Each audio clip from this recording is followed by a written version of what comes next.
While we are bracing for a potential winter storm here in Texas, crews in Southern California are battling 3 wildfires burning in Los Angeles. CBS News correspondent Danya Backus joins us live from the Palisades Fire, which is the largest of the 3. Danya, tell us what you're seeing out there right now.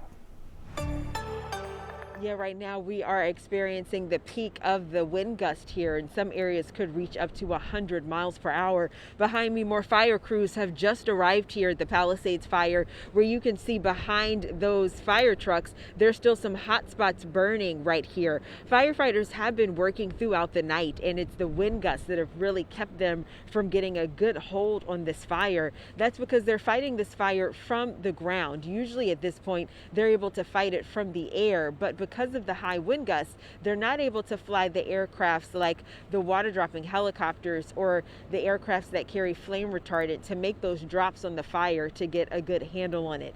Tens of thousands of people have evacuated, and what we're told right now is that firefighters say they are focusing on protecting lives and protecting homes. When it comes to the scope of the damage, we do know that there were tens of thousands of structures that were in harm's way, but how many actually were damaged, we do not know. We are expecting to get an update as soon as daybreak comes.